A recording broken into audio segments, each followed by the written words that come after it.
ಸುದರ್ಶನ್ ಇವತ್ತು ಸ್ಟೇಷನ್ಗೆ ಬಂದಿದ್ದೀರಿ, ಬೆಳ್ತಂಗಡಿ ಸ್ಟೇಷನ್ಗೆ. ಹೌದು. ಏನಕ್ಕೆ ಬಂದಿರೋದು? ಅದೇ ನನ್ನ ಮೇಲೆ ಒಂದು ಸುಳ್ಳು ಆರೋಪ ಹಾಕಿದ್ದಾರೆ ಮೋಹನ್ ಬೋಳಂಗಡಿ ಎನ್ನುವರು. ಸೊ ನನ್ನ ಮೇಲೆ ಹಾಕಿದ ಸುಳ್ಳು ಆರೋಪವನ್ನು ವಿರುದ್ಧ ನಾನು FIR ದಾಖಲು ಮಾಡಲಿಕ್ಕೆ ಬಂದದ್ದು. ಮೊನ್ನೆ ಅಷ್ಟೇ ಕೇಸೆಲ್ಲ ಹಾಕಿ ಕಂಪ್ಲೇಂಟ್ ಕೊಟ್ಟಿದ್ದೆ, SP ಸರಿಗೆ ಕೂಡ ಕೊಟ್ಟಿದ್ದೆ. ಅದಕ್ಕೆ ಒಂದು ಹಿಂಬರಹ ಬಂದಿತ್ತು, ಮಾನನಷ್ಟ ಮೊಕದ್ದಮೆಯಲ್ಲಿ ಕೋರ್ಟಿಗೆ ಪ್ರೈವೇಟ್ ಕೇಸ್ ಹಾಕಬೇಕಂತ. ಅದು ನನ್ನ ವೈಯಕ್ತಿಕ, ಅದು ಮತ್ತೆ ನಾನು ನೋಡಿಕೊಳ್ತೇನೆ. ಈಗ ಅವರು ಹಾಕಿದ ಸುಳ್ಳು ಮಾಹಿತಿ ಹಬ್ಬಿಸಿದ್ದಾರಲ್ಲ, ಅದರ ಮೇಲೆ FIR ಹಾಕಬೇಕಂತ ಹೇಳಿ ಈಗ ಅದರ ಮೇಲೆ FIR ಹಾಕಿದ್ದಾರೆ. ಇದು ಇವರಿಗೆ ಅಂತಲ್ಲ, ನಮ್ಮ ಬಗ್ಗೆ, ನಮ್ಮ ಮನೆಯವರ ಬಗ್ಗೆ ಎಲ್ಲ ಹೇಳಿದ ಅನುಮಾನ, ಅಪವಾದ ಹಾಕಿದ ಎಲ್ಲರಿಗೂ ಉತ್ತರ ಕೊಟ್ಟಿದ್ದೇನೆ ಅಂತ, ಈ ಮೂಲಕ ಉತ್ತರ ಕೊಟ್ಟಿದ್ದೇನೆ ಅಂತ ಭಾವಿಸ್ತೇನೆ ನಾನು. FIR ಹಾಕಿದ್ದೇನೆ ನಾನು. ಇನ್ನು ಅವರು ಮಾಡಿದ ಅಪವಾದ ಸತ್ಯ ಅಂತ ಇದ್ದರೆ ಬಂದು ಪ್ರೂವ್ ಮಾಡಲಿ ಅಷ್ಟೇ ನಾನು ಕೇಳ್ತಿರೋದು. ಮನೆಯವರು ಯಾರು ನಾವು ತಪ್ಪು ಮಾಡಿದರೆ 1 ತಿಂಗಳು ಬೇಕಾಗ್ತಿರಲಿಲ್ಲ ಪೊಲೀಸ್ನವರಿಗೆ. ಅಂದರೆ ನೀವು ಹೇಳುವಂಥದ್ದು ಈಗ ಏನು ಅಂತ ಹೇಳಿದರೆ, ಅವರಿಗೆ ನಿಮ್ಮ ಮೊಬೈಲಲ್ಲಿರುವಂಥ ಎವಿಡೆನ್ಸ್ ಎಲ್ಲ ಸಿಕ್ಕಿದೆ, ಅದು ನನ್ನ ವೈಯಕ್ತಿಕ, ನಿಮ್ಮದು ವೈಯಕ್ತಿಕ, ಅದು ಜನರಿಗೆಲ್ಲ ಬೇಕಾಗಿಲ್ಲ. ಹೌದು, ಜನರಿಗೀಗ ಬೇಕಾಗಿರುವಂಥದ್ದು ನಿಮ್ಮ ತಮ್ಮನಿಗೆ ನ್ಯಾಯ ಅಷ್ಟೇ. ಅಷ್ಟೇ. ಸೊ 1 ತಿಂಗಳಾದರೂ ಆರೋಪಿಗಳು ಸಿಗಲಿಲ್ಲ, ಏನು ಹೇಳ್ತೀರಾ? ಸರ್ಕಾರಕ್ಕೆ ಏನು ಮನವಿ ಮಾಡ್ತೀರಾ ಮತ್ತೊಮ್ಮೆ ಮಗದೊಮ್ಮೆ? ಸರ್ಕಾರಕ್ಕೆ ಇದೇ ಮನವಿ ಮಾಡ್ತಿರೋದು ನಾವು. ಮೊನ್ನೆಯಿಂದ ಮನವಿ ಮಾಡ್ತಾ ಇದ್ದೇವೆ, ನಂಬುತ್ತಾ ಇದ್ದೇವೆ, ವಿಶ್ವಾಸ ಉಂಟು. ದಯವಿಟ್ಟು ವಿಶ್ವಾಸವನ್ನು ಉಳಿಸಿಕೊಡಿ. ನಮಗೆ ಒಂದು ಆದಷ್ಟು ಬೇಗ ನ್ಯಾಯ ಸಿಗುವ ಹಾಗೆ ಮಾಡಿ, ತಮ್ಮನಿಗೆ ನ್ಯಾಯ ಸಿಗುವ ಹಾಗೆ ಮಾಡಿ. ನಮಗೆ ಈಗ ಈ ದುಃಖದಲ್ಲಿ ಇದ್ದೇವೆ. ನಮಗೆ ಇದನ್ನು ಸ್ವಲ್ಪ ಆದರೂ ಒಂದು ಅಪರಾಧಿ ಸಿಕ್ಕಿದ ಮೇಲೆ ಒಂದು ಸ್ವಲ್ಪ ಆದರೂ ಒಂದು ನೆಮ್ಮದಿ ಅಂತ ಸಿಗ್ತದೆ. ಅಲ್ಲಿಯವರೆಗೆ ನಮ್ಮ ದುಃಖಕ್ಕೆ ಅಂತ್ಯವೇ ಇಲ್ಲ.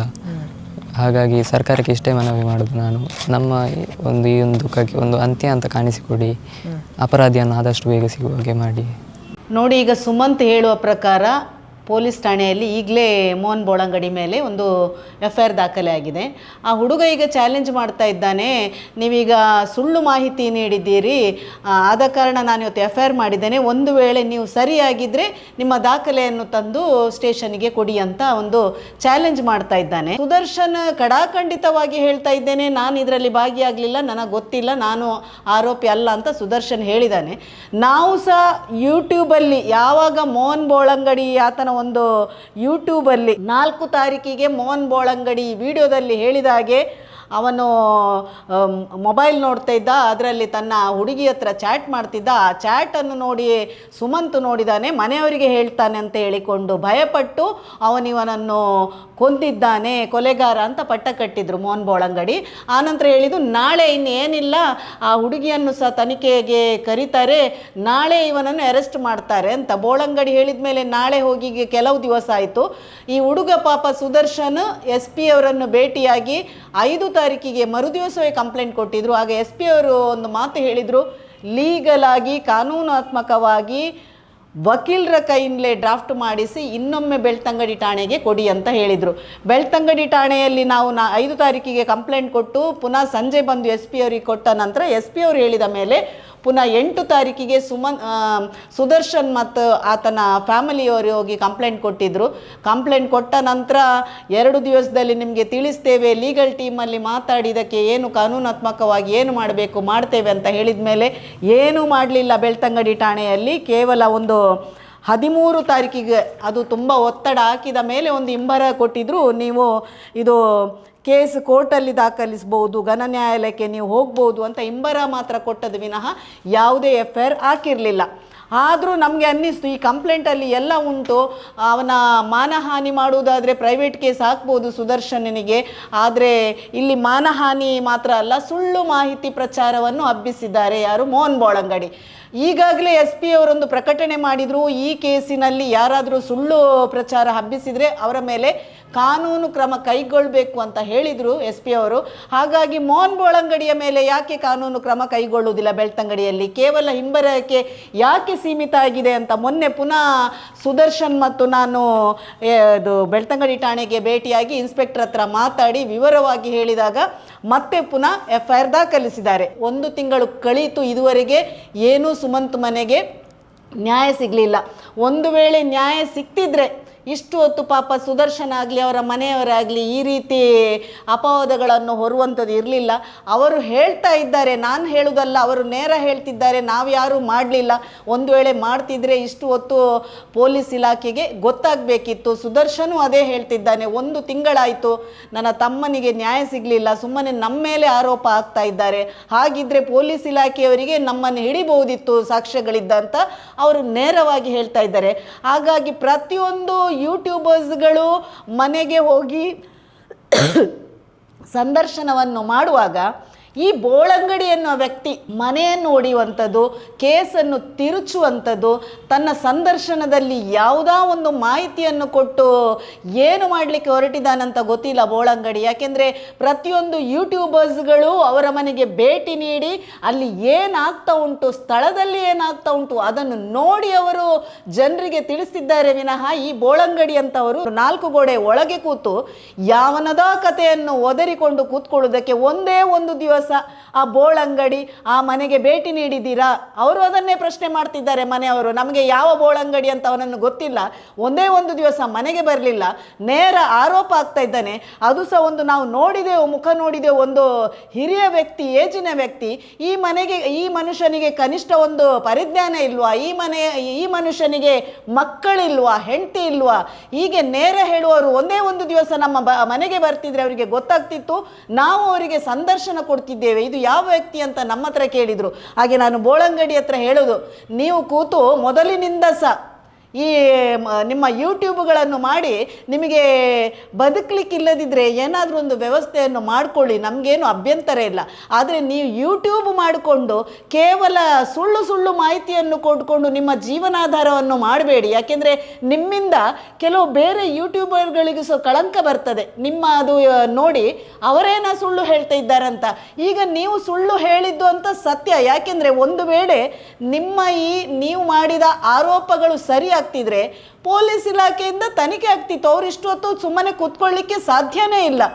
ಯಾಕೆಂದರೆ ನಾನು ಹೇಳೋದು, ಜನರು ನೋಡಬೇಕು, ಪ್ರತಿಯೊಂದು ಯೂಟ್ಯೂಬರ್ಗಳ ವಿಡಿಯೋಗಳನ್ನು ನೋಡಿದರೆ ಯಾವುದೇ ವಿಡಿಯೋದಲ್ಲಿ ಈ ಮನುಷ್ಯನಿಗೆ ಸಿಕ್ಕಿದಂಥ ಮಾಹಿತಿ ಯಾರಿಗೂ ಇಲ್ಲ. ಯಾಕೆಂದರೆ ಈ ಮನುಷ್ಯ ಹೇಳಿದ್ದು ಆ ವಿಡಿಯೋವನ್ನು ರಾತ್ರಿ ತಮ್ಮ ನೋಡಿದ್ದಾನೆ, ಮತ್ತು ಅವನಿಗೆ ಒಂದು ಹೆಣ್ಣಿನ ಸಂಪರ್ಕ ಇತ್ತು, ವಿಡಿಯೋ ಚಾಟಿಂಗ್ ಮಾಡ್ತಿದ್ದ. ಆ ಚಾಟಿಂಗ್ನ ವಿಷಯ ಅವನ ಮನೆಯವರಾಗಲಿ ಸುದರ್ಶನ್ ಆಗಲಿ ಯಾವುದೇ ಮಾಧ್ಯಮಕ್ಕೆ, ಯಾವುದೇ ಯೂಟ್ಯೂಬ್ಗಳಿಗೆ ಸಂದರ್ಶನ ಕೊಡಲಿಲ್ಲ. ಯಾಕೆಂದರೆ ಗೌಪ್ಯ ವಿಚಾರ. ಈ ಬೋಳಂಗಡಿ ಹೇಗೆ ಸಿಕ್ಕಿತು ಅನ್ನೋ ಪ್ರಶ್ನೆ ನಮಗೆ. ನಾವು ಕಂಪ್ಲೇಂಟ್ ಕೊಡುವಾಗ ಸಹ SP ಅವರಿಗೆ ಹೇಳಿದ್ದೇವೆ, ಯಾವ ತನಿಖಾಧಿಕಾರಿ ಈತನಿಗೆ ಸೋರಿಕೆ ಮಾಡಿದ್ದಾರೆ ಆತನ ಮೇಲೂ ನೀವು ಕಾನೂನು ಕ್ರಮ ಕೈಗೊಳ್ಳಬೇಕು, ತನಿಖೆ ಆಗಬೇಕಂತ ಹೇಳಿದ್ದೇವೆ ನಾವು. ಆದರೆ ಯಾವ ರೀತಿ ತನಿಖೆ ಮಾಡಿದ್ದಾರೆ ಗೊತ್ತಿಲ್ಲ. ಕೇವಲ ಈಗ ಬೋಳಂಗಡಿ ಮತ್ತು ಆತನ ಯೂಟ್ಯೂಬ್ ಮೇಲೆ FIR ಹಾಕಿದ್ದಾರೆ. ನಾನು SP ಅವರ ಹತ್ರ ಹೇಳೋದು, ಈ ಒಂದು ಮಾಹಿತಿ ಸೋರಿಕೆ ಮಾಡಿದ ಇಲಾಖೆಯ ಅಧಿಕಾರಿಯನ್ನು ತನಿಖೆ ಮಾಡಿ ನಮಗೆ ಅದರ ಉತ್ತರ ಕೊಡಬೇಕು ಸುದರ್ಶನ್ನಿಗೆ. ನಾನು ಹೇಳೋದು, ಆ್ಯಸ್ ಎ ಸೋಷಲ್ ವರ್ಕರ್ ಆಗಿ, ಒಂದು ವೇಳೆ ಯಾರೇ ಮಾಡಲಿ ಯಾವುದೇ ತನಿಖೆಗೆ ಅವರ ಮನೆಯವರನ್ನು ಒಳಪಡಿಸಲೇಬೇಕು. ಒಳಪಡಿಸಿದ್ದೀರಿ, ಮುಂದೊಂದು ದಿನ ಅವರ ಮನೆಯವರು ಆಗ್ತಿದ್ರೆ ನಮಗೇನಿಲ್ಲ. ಯಾಕೆಂದರೆ ನಿಮ್ಮ ತನಿಖೆಯಲ್ಲಿ ಅದು ಬರಬೇಕು. ಹಾಗಂತ ಯಾವನೋ ಒಬ್ಬ 4 ಗೋಡೆ ಒಳಗೆ ಕೂತು ಬಾಯಿಗೆ ಬಂದಂತೆ ಒದರಿಕೊಂಡು ಕಾಲೇಜಿಗೆ ಹೋಗುವ ಹುಡುಗನಿಗೆ ತಲೆ ಎತ್ತಿ ನಡಿಲಿಕ್ಕೆ ಆಗದ ಹಾಗೆ ಮಾಡೋದು. ಒಂದು ವೇಳೆ ಆತ ಮೊನ್ನೆ ನೇರವಾಗಿ ಹೋಗಿ SP ಅವರನ್ನು ಭೇಟಿಯಾಗಿ ಕಂಪ್ಲೇಂಟ್ ಕೊಡದಿದ್ದರೆ ಇಡೀ ಬಾಕಿ ಎಲ್ಲ ಸಾಮಾಜಿಕ ಜಾಲತಾಣದಲ್ಲಿ ಇದನ್ನು ವೈರಲ್ ಹಾಕ್ಕೊಂಡು ಆ ಹುಡುಗ ಏನಾಗ್ತಾ ಇದ್ದಾನೆ ಗೊತ್ತಿಲ್ಲ. ಎಲ್ಲ ಯೂಟ್ಯೂಬರ್ಸ್ಗಳಿಗೆ ಹೇಳ್ತಾ ಇದ್ದಾರೆ 5 ಗಂಟೆಗೆ ಆ ಒಂದು ಮಾರ್ಗದಲ್ಲಿ ಒಂದು ಬೈಕ್ ಹೋಗಿದೆ, ಅಲ್ಲಿ ರಿಕ್ಷಾಕ್ಕೆ ಹೋಗಿ ತಾಗಿಸಿದ್ದಾರೆ. ಇದು ಪೊಲೀಸ್ ಇಲಾಖೆಗೆ ಸಹ ಗೊತ್ತುಂಟು. ಎಲ್ಲ CCTV ಫೂಟೇಜನ್ನು ಚೆಕ್ ಮಾಡ್ತಾ ಇದ್ದಾರೆ ಆ ಬೈಕ್ ಯಾರ್ದು ಅಂತ. ಆದರೆ ಬೋಳಂಗಡಿಗೆ ಅವನ ಸುದರ್ಶನ್ ಹುಡುಗಿಯ ಜೊತೆ ಚಾಟ್ ಮಾಡುವ ವಿಷಯ ಬಿಟ್ಟು ಈ ಬೈಕಿನ ವಿಚಾರ ಗೊತ್ತಿಲ್ಲ ಹೇಳುವಾಗ ಈ ಬೋಳಂಗಡಿ ಯಾವ ತನಿಖೆಗೆ ಹೊರಟಿದ್ದಾನೆ? ಅಲ್ಲದಿದ್ದರೆ ಈ ಬೈಕಿನವನ ವಿಚಾರ ಬೋಳಂಗಡಿಗೆ ಗೊತ್ತಿರುವ ಕಾರಣ, ಇವನದೇ ಯಾರು ಜನರು ಇದ್ದ ಕಾರಣ ಅದನ್ನು ಡೈವರ್ಟ್ ಮಾಡಿಸ್ಲಿಕ್ಕೆ ಹೋಗಿ ಸುದರ್ಶನ್ ಹೆಸರಾಗ್ತಾ ಇದ್ದಾನೆ. ಇದೊಂದು ಗಂಭೀರವಾದ ಚಿಂತನೆ ಮಾಡಬೇಕಾದ ವಿಷಯ. ಯಾಕೆಂದರೆ ಬೋಳಂಗಡಿಗೆ ಖಂಡಿತವಾಗಿ ಆ ಬೈಕಿನ ವಿಚಾರ ಗೊತ್ತಿರ್ಬೋದು. ಇಲ್ಲದ್ರೆ ಪ್ರತಿಯೊಂದು ಇಂಚಿಂಚು ಬೋಳಂಗಡಿಗೆ ಗೊತ್ತಿರುವಾಗ ಆ ಮಾರ್ಗದಲ್ಲಿ ಹೋದ ಬೈಕಿನ ವಿಚಾರ ಇಡೀ ಯೂಟ್ಯೂಬರ್ಗಳು ಹಾಕ್ತಾ ಇದ್ದಾರೆ, ಸಾಮಾಜಿಕ ಜಾಲತಾಣದಲ್ಲಿ ಬರ್ತಾ ಉಂಟು, ಪೊಲೀಸ್ ಇಲಾಖೆಗಳು ಇದರ ಬಗ್ಗೆ ಗೊತ್ತುಂಟು, ಆ CCTV ಫೂಟೇಜಿನ ಬಗ್ಗೆ ಗೊತ್ತುಂಟು. ನಾವು ಮೊನ್ನೆ ಹೋಗಿದ್ದೇವೆ CCTV ಇರುವ ಮನೆಗೆ, ನಾವು ಭೇಟಿಯಾಗಿದ್ದೇವೆ. ಅಲ್ಲಿ ಎಲ್ರಿಗೂ ಇದರ ಬಗ್ಗೆ ಗೊತ್ತುಂಟು, ಮಾಹಿತಿ ಉಂಟು. ಹಾಗಾದರೆ ಬೋಳಂಗಡಿಗೆ ಇದಕ್ಕೆ ಯಾಕೆ ಗೊತ್ತಿಲ್ಲ? ನಾನು ಹೇಳೋದು, ಈ ಬೋಳಂಗಡಿ ಪ್ರತಿಯೊಂದು ಕೇಸುಗಳಲ್ಲಿ ಸಹ ಏನೋ ಒಂದು ಮಾಡಲಿಕ್ಕೆ ಹೋಗಿ ಕೇಸನ್ನು ಮುಚ್ಚಿಡಲಿಕ್ಕೆ ಯಾವುದೋ ಒಂದು ರೀತಿಯಲ್ಲಿ ಈ ಮನುಷ್ಯ ಯಾವುದೋ ದಾಖಲೆಗಳು ಇಲ್ಲದೆ ಮಾತಾಡಲಿಕ್ಕೆ ಹೋಗ್ತಾನೆ. ನಾನು ಯಾಕೆ ಹೇಳಬೇಕಂದ್ರೆ, ಸೌಜನ್ಯ ಕೇಸಲ್ಲಿ ಸಹ ಈ ವ್ಯಕ್ತಿ ಪ್ರತಿಯೊಂದು ಮಾಧ್ಯಮದಲ್ಲಿ ಹೋಗಿ ಅದನ್ನು ಎಲ್ಲಿಗ ದಿಕ್ಕು ತಪ್ಪಿಸಲಿಕ್ಕೆ ಹೋಗ್ತಾ ಇದ್ದಾನೆ. ಇದಂತೂ ಸುಮಂತಿನ ಕೇಸಲ್ಲಿ ಆಗಬಾರ್ದು. ಈತನನ್ನು ಸಹ ತನಿಖೆ ಮಾಡಬೇಕು ಪೊಲೀಸ್ ಇಲಾಖೆ. ಈತನಿಗೆ ಖಂಡಿತವಾಗಿ ಆ ಬೈಕಲ್ಲಿ ಹೋದ ವ್ಯಕ್ತಿ ಯಾರು, ಆತ ಯಾರು ಅಂತ ಖಂಡಿತ ಗೊತ್ತಿರ್ಬೋದು. ನಾನು ಜನರಿಗೆ ಹೇಳೋದು, ಕೆಲವು ಸಲ ಈತನ ವಿಡಿಯೋಗಳನ್ನು ನಾವು ನೋಡಿದ್ದೇವೆ. ಅವ ಯಾವ ರೀತಿ ವಿಡಿಯೋ ಮಾಡ್ತಾನೆ ಗೊತ್ತಿಲ್ಲ.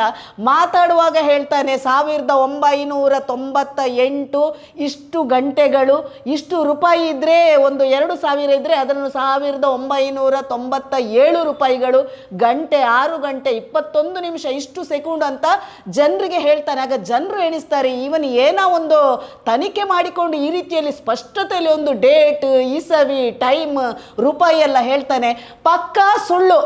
ನೀವು ಹೋಗಿಬೇಕಾದ್ರೆ ದಾಖಲೆ ತೆಗೆದು ನೋಡಿ, ಅಂಥ ವಿಚಾರಗಳೇ ಇರುವುದಿಲ್ಲ. ಕೇವಲ ನಾನೊಬ್ಬ ಹಿರಿಯ ಪತ್ರಕರ್ತ, ನನಗೆ ಪೊಲೀಸ್ ನ್ಯೂಸ್ ನಂದಿತ್ತು, ನಾನೆಲ್ಲ ಪೊಲೀಸರಿಗೂ ನಾನು ನ್ಯೂಸ್ ಕೊಡ್ತೇನೆ ಹೇಳುವವ ಸುಮ್ಮನೆ ಬೀದಿ ಬದಿಯಲ್ಲಿ ಯಾರ ಮಾತಾಡೋದನ್ನು ಕೇಳಿ ಬಂದು ಯೂಟ್ಯೂಬಲ್ಲಿ ಮಾತಾಡ್ತಾನೆ. ಇಷ್ಟು ಯೂಟ್ಯೂಬರ್ಗಳು, ನಾವು ನಾನೇ ಕನಿಷ್ಠ ಒಂದು 5-6 ಸಲ ಹೋದೆ. ಆ ತಾಯಿಗೆ, ಸುಮಂತನ ತಾಯಿ ಬಗ್ಗೆ ಮಾತಾಡುವಾಗ ಸಹ ಆ ಮಾವನ ಮನೆಗೂ ನಾವು ಭೇಟಿ ಕೊಟ್ಟಿದ್ದೇವೆ. ಈ ಮನುಷ್ಯ ಇದೇ ಊರಲ್ಲಿದ್ದು, ಅವರ ಊರು ಸಹ ಆ ಕಡೆನೆ. ಒಂದೇ ಒಂದು ದಿವಸ ಅವರ ಮನೆಗೆ ಭೇಟಿ ಕೊಡದೆ ತನ್ನ ಒಂದು ಯೂಟ್ಯೂಬಲ್ಲಿ ತನ್ನ ತೀಟೆ ತೀರಿಸ್ಕೊಳ್ಳಿಕ್ಕೆ ಯಾರನ್ನ ಹೋಗಿ ನೀವು ಬಲಿ ಕೊಡ್ಲಿಕ್ಕೆ ಹೋಗ್ತಿದ್ದೀರಲ್ಲ, ನೀವೊಂದು ಯೂಟ್ಯೂಬರ? ಪ್ರತಿ ಒಂದು ವಿಷಯವನ್ನು ಅಲ್ಲಿ ಹೋಗಿ ಅರಿತು ಯಾರಾದರೂ ಅದರೊಂದು ಕಮೆಂಟ್ ಹಾಕಿದ್ರು ಸಹ, ಒಂದು ಸಂಶಯ ಮೂಡಿದ್ರು ಸಹ ಯೂಟ್ಯೂಬರ್ಗಳು ಹೋಗಿ ಅಲ್ಲಿ ಕ್ಲಾರಿಟಿ ಕೊಟ್ಟು ಅದನ್ನು ನೋಡಿ ಬರ್ತಾರೆ.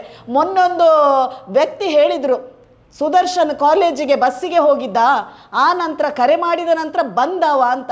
ನಿಜವಾಗಿ ನೋಡಿದರೆ ಸುಮಂತ್ ಬಸ್ಸಿಗೆ ಹೋಗಿರಲಿಲ್ಲ. ನಮಗೆ ಅದು ಗೊಂದಲ ಇತ್ತು. ಅಲ್ಲಿ ಹೋಗಿ ಕೇಳುವಾಗ ಸುದರ್ಶನ್ ಬಸ್ಸಿಗೆ ಹೋಗಿರಲಿಲ್ಲ. ಆ ನಂತರ ಅದೇ ಮನೆಯವರಿಗೆ ಭೇಟಿ ಕೊಟ್ಟಾಗ ಅವರು ಸ್ಪಷ್ಟನೆ ಕೊಟ್ಟರು, ಇಲ್ಲ ನಾನು ತಪ್ಪಾಗಿ ಹೇಳಿದೆ ಅಂತ. ಹಾಗಾಗಿ ನಾನು ಬೋಳಂಗಡಿ ಹೇಳೋದು, ಯಾರದ ಮಾತನ್ನು ಕೇಳಿ ಯಾವನ ಒದರಿದ ಅಂತ ಹೇಳಿ ಯೂಟ್ಯೂಬಲ್ಲಿ ಮಾತಾಡೋದಲ್ಲ. ನಮಗೆ ನಗಬೇಕಾ ಅಳಬೇಕಾ ಅಂತ ಗೊತ್ತಿಲ್ಲ. ದೊಡ್ಡ ಪತ್ರಕರ್ತನಿಗೆ, ನೈಜ ಪತ್ರಕರ್ತನಿಗೆ ಇವತ್ತು ಒಂದು ಸಾಮಾನ್ಯ ಒಬ್ಬ ಹುಡುಗ ಹೋಗಿ ಆ ತಾಕತ್ತಲ್ಲಿ ನಿಂತು, ಆ ಪಾಪ ಮನೆಯಲ್ಲಿ ಇನ್ನೂ ಸಹ ಅವರ ಆ ಮಗನ ಕಿಡಿ ಆರಲಿಲ್ಲ ಪಾಪ, ಎಲ್ಲೆಲ್ಲಿ ಹೋಗಿ ದೇವಸ್ಥಾನಕ್ಕೆ ಹೋಗಿ ಪ್ರಾರ್ಥನೆ ಮಾಡ್ತಾರೆ. ನಿನ್ನಂಥವರು ಈ ರೀತಿ ಮಾತಾಡುವಾಗ ಇವತ್ತು ನೋಡಿ, ಅವನು ಕಾಲೇಜಿನ ಎಕ್ಸಾಮ್ ಇದ್ದರೂ ಸಹ ಆ ಸ್ಟೇಷನಿಗೆ ಬಂದು ನಾನು ಈ ರೀತಿ ಮಾತಾಡಲಿಲ್ಲ. ನಾನು ಹೇಳೋದಲ್ಲ, ನಮಗೆ ಗೊತ್ತಿಲ್ಲ ಯಾರು ಮಾಡಿದ್ದಾರೆ ಯಾರು ಬಿಟ್ಟಿದ್ದಾರೆ ಅಂತ. ನೀವು ಆರೋಪ ಮಾಡುವಾಗ ಸುದರ್ಶನ್ ನಾನಿದು ಮಾಡಲಿಲ್ಲ ಅಂತ ಚಾಲೆಂಜ್ ಮಾಡಿಕೊಂಡು ನಿಮ್ಮ ಮೇಲೆ ಒಂದು FIR ಹಾಕುವಾಗ ಈಗ ಸಮಾಜಕ್ಕೆ ಆ ಚಾಲೆಂಜ್ ಆಗಿ ತಗೊಳ್ಕೊಂಡು ಉತ್ತರ ಕೊಡಬೇಕು. ಇಲ್ಲದಿದ್ದರೆ ಎಲ್ಲರೂ ನಿಮ್ಮ ಯೂಟ್ಯೂಬನ್ನು ಬಹಿಷ್ಕಾರ ಮಾಡ್ತಾರೆ. ಮೋಹನ್ ಬೋಳಂಗಡಿಯ ಮಾತು ಎಲ್ಲ ಸುಳ್ಳು ಅಂತ ಹೇಳ್ತಾರೆ. ಯಾಕೆಂದರೆ ನೀವೇ ಹೇಳ್ತೀರಿ ಒಂದು ಚಾನಲಲ್ಲಿ ಕೂತು ನಾನು ಕುಡುಕ ಅಂತ. ನಾನು ಹೇಳೋದು, ಪತ್ರಕರ್ತರು ಸಮಾಜದಲ್ಲಿ ಒಂದು ಒಳ್ಳೆ ರೀತಿಯಲ್ಲಿ ಬದುಕಬೇಕು. ನಿಮ್ಮಂಥ ನಾಲಾಯಕ ಪತ್ರಕರ್ತರು ಅಂತ ಹೇಳಿದವರು, ಪತ್ರಕರ್ತರಿಗೆ ನೀವೊಂದು ಅವಮಾನ. ಪ್ರತಿಯೊಬ್ಬರು ನಿಮ್ಮನ್ನು, ನನಗೆ ಗೊತ್ತಾಗ್ತಿಲ್ಲಪ್ಪ, ಸ್ಯಾಟಲೈಟ್ ಚಾನಲ್ನವರು ನಿಮ್ಮನ್ನು ಕೊಂಡೋಗಿ ಕೂತ್ಕೊಳಿಸ್ತಾರಲ್ಲ, ಅವುಗಳಿಗೂ ಗೊತ್ತಾಗೋದಿಲ್ವಾ ಈ ವ್ಯಕ್ತಿ ಯಾವ ರೀತಿಯ ವ್ಯಕ್ತಿ ಅಂತ? ಬಾಯಿಗೆ ಬಂದದ್ದು ಒದರುದು, ದಾಖಲೆ ಇಲ್ಲದೆ ಮಾತಾಡೋದು. ಮೇನ್ ನೀವು ಎಲ್ಲಿಯಾದರೂ ನೋಡಿ, ಜನರು ಈತನನ್ನು ನೋಡಬೇಕು. ಎಲ್ಲಿಯಾದರೂ ಒಂದು ಕೇಸ್ ಆಗಿದ್ರೆ, ಯಾವನಾದರೂ ಒಂದು ದೊಡ್ಡ ವ್ಯಕ್ತಿಯ ಕೇಸ್ ಆಗಿದ್ರೆ ಕೂಡಲೇ ಈ ಬೋಳಂಗಡಿ ಹೋಗಿ ಮಾತಾಡ್ತಾನೆ. ಯಾಕೆಂದರೆ ಡೈವರ್ಟ್ ಮಾಡ್ತಾನೆ. ಸಾಕ್ಷಿ ಎಲ್ಲಿ ಸಿಗ್ತದೆ, ಆ ಸಾಕ್ಷಿ ಪ್ರಕಾರ ಪೊಲೀಸರು ಹೋಗುವಾಗ ಅಥವಾ ಯಾರಾದರೂ ಹೋಗುವಾಗ ಈ ಮೋಹನ್ ಬೋಳಂಗಡಿಗೆ ಇರುದೇ ಹೋಗಿ ಮಾತಾಡೋದು, ಅದನ್ನು ಡೈವರ್ಟ್ ಮಾಡುವಂಥದ್ದು. ಬೇರೆ ಯಾರ್ದಾದ್ರು ಪಾಪದ ಕೇಸಿಗೆ ಹೋಗುದಿಲ್ಲ, ಅದು ಯಾರಾದರೂ ನೋಡಿದ್ರೆ ಅಂತ. ಯಾವನು ದೊಡ್ಡ ವ್ಯಕ್ತಿ ಇದ್ದಾನೆ ಅವನಿಗೆ ಸಂಬಂಧಪಟ್ಟ ಯಾವುದಾದ್ರೂ ಕೇಸ್ ಬರುವಾಗ ಕೂಡಲೇ ಅವನು ಡೈವರ್ಟ್ ಮಾಡಿಸ್ತಾನೆ. ನನಗೂ ಇಲ್ಲಿ ಸಂಶಯ ಆಗ್ತಾ ಉಂಟು, ಈ ಸುಮಂತ್ನ ಈ ಕೊಲೆಯಲ್ಲಿ ಯಾವನ ದೊಡ್ಡ ವ್ಯಕ್ತಿಯ ಕೈವಾಡ ಇರಬೇಕು. ಇದುವರೆಗೆ ಒಂದೇ ದಿವಸ ಮಾತಾಡದ ಈ ಬೋಳಂಗಡಿ, ಒಂದೇ ದಿವಸ ಮನೆಗೆ ಬರದ ಈ ಬೋಳಂಗಡಿ, ಒಂದು ಬೈಕಿನ ವಿಚಾರ ಅಲ್ಲಿ ಎತ್ತುವಾಗ ಬೈಕ್ ಒಂದು ರಿಕ್ಷಾಕ್ಕೆ ತಾಗಿಸಿ ಅದೇ ಟೈಮಿಗೆ ಹೋಗಿದೆ, ಫಾಸ್ಟ್ ಆಗಿ ಹೋಗಿದ್ದಾನಂತ ಹೇಳುವಾಗ ನಮಗೂ ಸಂಶಯ ಆಗ್ತಾ ಉಂಟು. ಈ ಬೈಕಿನ ವಿಚಾರ ಎಲ್ಲರೂ ಮಾತಾಡುವಾಗ ಇದನ್ನು ಡೈವರ್ಟ್ ಮಾಡಿಸಿಕೊಂಡು ಪುನಃ ಸುದರ್ಶನ್ನ ಮನೆಗೆ ಹೋಗ್ಲಿ, ಏನಿದ್ರು ಸುದರ್ಶನ್ ಅವರ ಮನೆಗೆ ಸುತ್ತಾಡ್ಲಿ, ಒಂದು ದಿವಸ ಇದೇ ಬೋಳಂಗಡಿ ಹೇಳ್ಬೋದು ಇದು ದಂಡುಪಾಳ್ಯ ಗ್ಯಾಂಗಿನವರು ಅಂತ ಹೇಳಿಕೊಂಡು ಆ ಕೇಸನ್ನು ಮುಚ್ಚಿಸಲೂಬಹುದು. ಯಾಕೆಂದ್ರೆ ಆನೆ ಮಾವುತನ ಕೇಸಲ್ಲಿ ಹಕ್ಕಿ ಪಿಕ್ಕಿ ಜನಾಂಗದವರು ಮಾಡಿದ ಹಾಗೆ ಈ ಸುಮಂತನ ಕೇಸು ಒಂದು ದಿವಸ ದಂಡುಪಾಳ್ಯದವರು ಬಂದು ಸುಮಂತನ್ನು ಕೊಲೆ ಮಾಡಿದ್ದಾರೆ ಅನ್ನುವ ಆ ಒಂದು ಸ್ಪಷ್ಟೀಕರಣ ಸಹ ಕೊಡಲಿಕ್ಕೆ ಬೋಳಂಗಡಿ ಹೇಸಲಿಕ್ಕಿಲ್ಲ. ನಾನು ಪೊಲೀಸ್ ಇಲಾಖೆ ಅಧಿಕಾರಿಗಳಿಗೆ ಹೇಳುದು, ನನಗೆ ಗೊತ್ತಿಲ್ಲ ನೋಡಿ, ಎಲ್ಲ ಕಡೆಯಲ್ಲಿ ಈಗ ಒಂದು ಬೈಕ್ ಬಂದಿದೆ, ರಿಕ್ಷಾಕ್ಕೆ ತಾಗಿಸಿಕೊಂಡು ಹೋಗಿದ್ದಾರೆ, ಇದಂತೂ ಸತ್ಯ, ಎಲ್ಲರಿಗೂ ಗೊತ್ತುಂಟು, ನೀವು CCTV ಫುಟೇಜ್ ನೋಡಲಿಕ್ಕೆ ಬಂದಿದ್ದೀರಂತ ನಮಗೆ ಗೊತ್ತು. ಆದರೆ ಒಂದು ವ್ಯಕ್ತಿ ಬೈಕಲ್ಲಿ ಹೋದವ ಇಷ್ಟೆಲ್ಲ ವಿಡಿಯೋಗಳಲ್ಲಿ ಯೂಟ್ಯೂಬ್ಗಳಲ್ಲಿ ಬರುವಾಗ ಒಂದು ಬೈಕ್ ಹೋಗಿದೆ ಇಷ್ಟು ಗಂಟೆಗೆ, ಅದು ಸಹ ಧನು ಪೂಜೆ ಇರುವ ಕಾರಣ ತುಂಬ ಜನರು ಆ ಕಡೆಯಿಂದ ಹೋಗಿರ್ತಾರೆ. ಆದರೆ ಈ ಟೈಮಿಗೆ ಹೋದ ಒಬ್ಬ ಬೈಕ್ ಅಂತ ಪ್ರತಿಯೊಬ್ಬರು ಹೇಳುವಾಗ ರಿಕ್ಷಾಕ್ಕೆ ತಾಗಿಸಿಕೊಂಡು ಹೋದದ್ದು, ರಿಕ್ಷಾದವರು ನೋಡಿದ್ದಾರೆ, ನಂಬರ್ ಪ್ಲೇಟ್ ನೋಡಲಿಕ್ಕೆ ಆಗಲಿಲ್ಲ, ಹೆಲ್ಮೆಟ್ ಹಾಕಿಕೊಂಡು ಹೋಗಿದ್ದಾನೆ ಅಂತ ಹೇಳುವಾಗ 100% ನಿಜವಾಗಿ ಅಲ್ಲಿಗೆ ಧನು ಪೂಜೆಯವ ಹೋಗಿದ್ರೆ, ಗಾಡಿಗೆ ಸ್ವಲ್ಪ ಅವಸರದಲ್ಲಿ ತಾಗಿಸಿ ಹೋಗಿದ್ರೆ ಇಂಥ ಅಪಪ್ರಚಾರ ಆಗ್ತಾ ಉಂಟು, ನನ್ನ ಬೈಕ್ ಹೋಗಿದೆ ಅಂತ ಖಂಡಿತವಾಗಿ ಅವನು ಪೊಲೀಸ್ ಸ್ಟೇಷನ್ಗೆ ಬಂದು ಸ್ಪಷ್ಟನೆ ಕೊಡ್ತಿದ್ದ. ಅಲ್ಲಿ ಅವ ಆಗ್ತಿದ್ರೆ ಏನಾದರೂ ಸ್ಪಷ್ಟನೆ ಕೊಡ್ತಿದ್ದ, ಸುಮ್ಮನೆ ನೀವು ಅದನ್ನು ನೋಡ್ಕೊಳ್ಬೇಡಿ ಆ ಟೈಮಿಗೆ ನಾನು ಹೋಗಿದ್ದಂತ. ಇದುವರೆಗೆ ಯಾವುದೇ ಸ್ಪಷ್ಟನೆ ಕೊಡದಿದ್ದ ಸಂದರ್ಭದಲ್ಲಿ ನಮಗೂ ಆಗ್ತಾ ಉಂಟು, ಆ ಬೈಕಿನವನನ್ನೇ ನೀವು ಫಾಲೋ ಮಾಡಿದರೆ, ಆ ಬೈಕಿನವನನ್ನು CCTV ಫುಟೇಜಲ್ಲಿ ನೋಡಿದರೆ ನನಗೆ ಗೊತ್ತಿಲ್ಲ, ಅವನು ಇರ್ಬೋದು. ಯಾಕೆಂದರೆ ಬೋಳಂಗಡಿಗೆ ವಿಚಾರ ಗೊತ್ತಿಲ್ಲ. ಬೋಳಂಗಡಿಯವರೇ, ನಿಮ್ಮ ಹತ್ರ ನಾನು ಚಾಲೆಂಜ್ ಮಾಡ್ತಾ ಇದ್ದೇನೆ, ಆ ಬೈಕ್ ಯಾರ್ದಂತ ನೋಡಿ, ಆ ಏರಿಯಾ ಎಲ್ಲ ಗೊತ್ತಿದ್ದವರು, ನಿಮಗೂ ಅಲ್ಲಿ ಊರಿನವರನ್ನು ಎಲ್ಲರನ್ನೂ ಗೊತ್ತುಂಟು, ಎಲ್ಲರೂ ನಿಮಗೆ ಬೆಂಬಲ ಕೊಡ್ಬೋದು. ಯಾಕೆಂದರೆ ನೀವು ತನಿಖೆ ಮಾಡಿದ ಹೇಳುವಾಗ ಪ್ರತಿಯೊಬ್ಬರು ನಿಮಗೆ ಬೆಳ್ತಂಗಡಿಯಲ್ಲಿ ಬಂದು ಬೆಂಬಲ ಕೊಡುವವರೇ ಇರುವುದು. ಹಾಗಾಗಿ ಸುಮಂತನ ಕೇಸಲ್ಲಿ ನ್ಯಾಯಯುತವಾಗಿ ಒಂದು ಹಿರಿಯ ಪತ್ರಕರ್ತ ನೆಲೆಯಲ್ಲಿ ಮಾತಾಡುವುದನ್ನು ಮಾತಾಡಿ, ಬಾಯಿಗೆ ಬಂದದ್ದು ನಿಮ್ಮ ತೀಟೆ ತೀರಿಸಿಕೊಳ್ಳಿ, ಇಷ್ಟು ಚಿಕ್ಕ ಪ್ರಾಯದಲ್ಲಿ ಒಬ್ಬ ಬಾಲವಿಜ್ಞಾನಿ ಆಗ್ಲಿಕ್ಕೆ ಹೊರಟಿದ್ದಾನೆ. ಅದರ ಬಗ್ಗೆ ಒಂದೇ ಒಂದು ದಿವಸ ನಿಮ್ಮ ಯೂಟ್ಯೂಬ್ ಅಲ್ಲಿ ಮಾಹಿತಿ ಬರುವುದಿಲ್ಲ, ನೀವು ಶಾಲೆಗೆ ಭೇಟಿ ಕೊಡುವುದಿಲ್ಲ, ಸರ್ಕಾರಕ್ಕೆ ಒತ್ತಡ ಹಾಕುವುದಿಲ್ಲ. ಈ ಒಂದು ಸರ್ಕಾರಿ ಶಾಲೆಯಲ್ಲಿ ಕಲಿಯುವ ಮಗು ಈ ರೀತಿ ಒಂದು ಬೆಳ್ತಂಗಡಿಯಲ್ಲಿ ವಿಜ್ಞಾನಿ ಆಗ್ತಾ ಹೋಗ್ತಾನೆ ಅಂದ್ರೆ ಇಡೀ ಬೆಳ್ತಂಗಡಿ ಊರಿಗೆ ಅದೊಂದು ಮರ್ಯಾದೆ ಪ್ರಶ್ನೆ, ಶಾಲೆಗೂ ಮರ್ಯಾದೆ ಪ್ರಶ್ನೆ, ನಮ್ಮ ರಾಜ್ಯಕ್ಕೂ ಸರ್ಕಾರಕ್ಕೂ ಎಲ್ಲ ಈ ಒಂದು ಮಗು ಬೆಳೀತಿದ್ರೆ ಒಂದು ದೊಡ್ಡ ಒಂದು ಮರ್ಯಾದೆ ಪ್ರಶ್ನೆ ಆಗ್ತಿತ್ತು. ಅದನ್ನು ನಿಮಗೆ ಹೇಳಲಿಕ್ಕೆ ಆಗುದಿಲ್ಲ, ಸರ್ಕಾರಕ್ಕೆ ಒತ್ತಡ ಹಾಕ್ಲಿಕ್ಕೆ ಆಗುದಿಲ್ಲ. ನೀವು ಈ ರೀತಿ ಕೊಂಡೋಗಿ ಅದನ್ನು ಸುತ್ತು ಬಳಸಿ ಮನೆಗೆ ಹೋಗುವುದಾದ್ರೆ ನನಗೆ ಗೊತ್ತಿಲ್ಲ, ಒಂದು ವೇಳೆ ನೀವು ಕೊಟ್ಟ ಮಾಹಿತಿ ಸರಿ ಇದ್ದರೆ ಆ ದಾಖಲೆಯನ್ನು ಕೊಡಿ ಅಂತ ಹೇಳೋದು. ನಾವು ನಿಮ್ಮನ್ನು ಹಿರಿಯ ಪತ್ರಕರ್ತ ಇವರೇ ಎಲ್ಲ ರಿಸರ್ಚ್ ಮಾಡಿದ್ದು, ಪೊಲೀಸ್ ಇಲಾಖೆಯಿಂದ ಸಹ ಸಾಧ್ಯ ಇಲ್ಲ, ಬೋಳಂಗಡಿಯಿಂದ ಸಾಧ್ಯ ಆದಂತ ನಿಮ್ಮನ್ನು ತಂದು ನಾನು ಗೌರವಪೂರ್ಣವಾಗಿ ನಿಮಗೆ ಗೌರವ ಸಲ್ಲಿಸ್ತೇನೆ. ಯಾಕೆಂದರೆ ಸುದರ್ಶನ್ ಮಾಡಿದಂಥ ಆ ಒಂದು ದಾಖಲೆಯನ್ನು ತಂದು ಕೊಡಿ ಅಂತ ನಾನು ಇವತ್ತು ಚಾಲೆಂಜ್ ಆಗ್ತಾ ಇದ್ದೇನೆ.